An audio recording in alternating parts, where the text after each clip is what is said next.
नमस्कार मोर YouTube channel को आपण मान को बहुत बहुत स्वागत।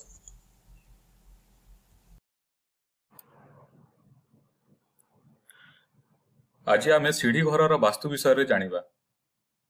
सीढ़ी घर वास्तु विषय जानिबा आगु आपण माने जदि मोर चैनल को सब्सक्राइब करि नाहंती सब्सक्राइब कर दियंतु एवं बेल बटन को प्रेस कर दियंतु जहा द्वारा कि मु जेतेबेले नुआ वीडियो छाडुची आपण मान को सही वीडियो शीघ्र पहुंची पारिबो।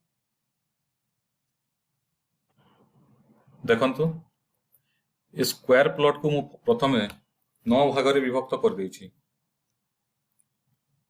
ए प्लॉट रो एटा होछि ईस्ट वेस्ट नॉर्थ साउथ। आमे ए प्लॉट रे सीढ़ी घर कोठी हबो डिस्कशन करबा आगरु कोठी वास्तु अनुसार पूरा मना माने जोटा जो जगह रे आपण बिल्कुल करबा कथा न से विषय रे प्रथमे डिस्कशन करबा। वास्तु अनुसार केबे भी ईशान्य कोण ब्रह्म स्थान और नैऋत्य कोण माने साउथ वेस्ट कॉर्नर और नॉर्थ ईस्ट कॉर्नर और सेंटर ये तीनटा जगह रे वास्तु अनुसार सीढ़ी घर करबा पई पूरा मना अछि।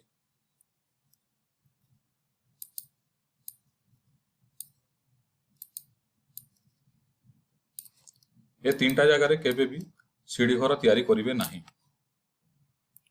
तापरे वास्तु अनुसार जोठी सीढ़ी घर करिया पई कहाइछि सेही जगह विषय डिस्कशन करबा। वास्तु अनुसार सबुठो बेस्ट जगह होउछि वेस्ट कॉर्नर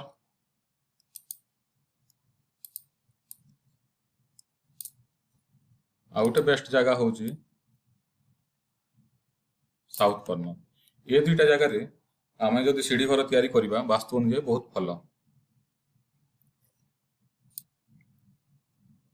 तापर जदि आमर जदि मन करंतु गोटे प्लॉट रे आमे वास्तु अनुसार सब प्लान तैयारी करले बेडरूम किचन सब वास्तु अनुसार हेइछि किंतु प्लॉट रे किछि जदि असुविधा होउछि जे आमे वेस्ट कॉर्नर किंबा साउथ कॉर्नर रे आमे जदि सीढ़ी घर देई हो नाही कि जागा हो नाही हेले से केस रे आमे केटा चलनीय जागा देखिबा। आमर जदि जागा रे प्रॉब्लम होउछि आमे एठी वायव्य कोण पाखरे आमे एठी मध्य सीढ़ी घर तैयारी करि परिबा। जेहेतु आमर सबु टोटल घर रो वास्तुटा ठीक थिबो जदि एई जागा रे कोले एते किछि असुविधा नाही।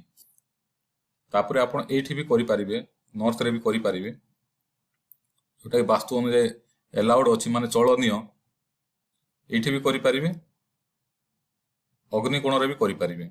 एटा पूरा अशुभ नुह किंतु आपण प्रिफर करंतु एई पाखरे करिया पई काहे कि अग्नि कोण रे तो आपण निहाती किचन करिवे आउ ईस्ट रे आपनकर एंट्रांस किंबा नॉर्थ रे आपण एंट्रांस करिवे सेति पई आपण एई जगह को प्रिफर करि पारंती।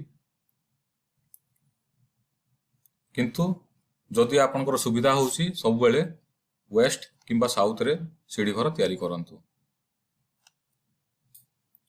एबे आमे सीढ़ी घर रो केतेटा वास्तु अनुसार इंपोर्टेंट जिंस आमे जानिबा। सीढ़ी घर सब बेले एमिति तैयारी करिवे जेमति ऊपर को चढ़ला बेल को डाहाण पट को मोड़ी की चढ़िबे माने आपण जेतले सीढ़ी चढ़िबे सीढ़ीटा सब बेले क्लॉकवाइज चढ़िबे। किछि लोकंकर देखिबे एंटी क्लॉकवाइज करथांती सेटा वास्तु अनुसार भलो न।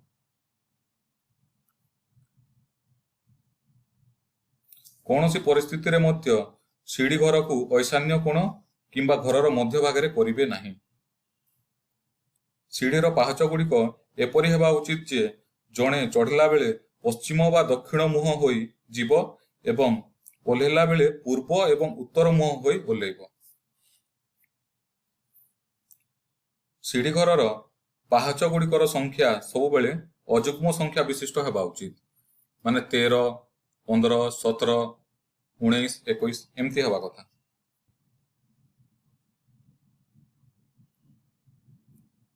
आपण जेतले सीढ़ी तैयारी करिवे तार राइज टा 6 इंच रु 7 इंच हवा कथा। जेतले कि आपण सीढ़ी तैयारी करिवे एटा को राइज कहंती सेटा 6 इंच रु 7 इंच करिवे ताटू अधिका करले आपण जेतले चढ़िवे आपण को असुविधा हो।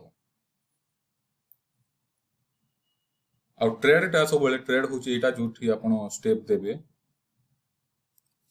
सेटा सब बेले 10 इंच रु 12 इंच करिवे ଆପଣଙ୍କର ପାହାଚର ଚଉଡ଼ା ସବୁବେଳେ 3 ଫୁଟରୁ ଅଧିକ ରଖିବା ପାଇଁ ଚେଷ୍ଟା କରିବେ, ଯାହାଦ୍ୱାରା କି ଆପଣଙ୍କୁ ଚଢ଼ିଲା ବେଳେ ସୁବିଧା ହବ। ଆଉ ପାହାଚର ଚଉଡ଼ା ଯେତିକି ହବ ତାଠୁ ଲ୍ୟାଣ୍ଡିଂର ଚଉଡ଼ା ଲ୍ୟାଣ୍ଡିଂ ମଧ୍ୟ ସେମ୍ ହବ କିମ୍ବା ଟିକେ ଅଧିକା ହବ, ତାଠୁ କମ୍ କରିବେ ନାହିଁ। ସିଢି ଘର ତଳେ କେବେ ବି ଶୌଚାଳୟ କି ପୂଜା ରୁମ୍ କିମ୍ବା କିଚେନ୍ ଏସବୁ ଜିନିଷ କେବେ ତିଆରି କରିବେ ନାହିଁ, ବାସ୍ତୁ ଅନୁଯାୟୀ ଶୁଭ ନୁହଁ। ଏଇ ସବୁ ତ ଥିଲା ସିଢି ଘର ବିଷୟରେ ବାସ୍ତୁ। ଆଉ ଆପଣମାନଙ୍କୁ ଏ ଭିଡ଼ିଓ କେମିତି ଲାଗିଲା ଆପଣ ନିହାତି କମେଣ୍ଟ ମାଧ୍ୟମରେ ଜଣେଇବେ। ଆଉ ଚ୍ୟାନେଲକୁ ଯଦି ଏବେ ପର୍ଯ୍ୟନ୍ତ ଆପଣ ସବସ୍କ୍ରାଇବ୍ କରିନାହାନ୍ତି ସବସ୍କ୍ରାଇବ୍ କରିଦିଅନ୍ତୁ ଆଉ ବେଲ୍ ବଟନକୁ ପ୍ରେସ୍ କରିଦିଅନ୍ତୁ। ନେକ୍ସଟ ଭିଡ଼ିଓରେ ଆମେ ଗୋଟେ ଭଲ ପ୍ଲାନ୍ କିମ୍ବା ବାସ୍ତୁ ବିଷୟରେ କ'ଣ ଗୋଟେ ନୂଆ ଜିନିଷ ଡିସ୍କସନ୍ କରିବା। ରହୁଛି, ନମସ୍କାର, ଜୟ ଜଗନ୍ନାଥ।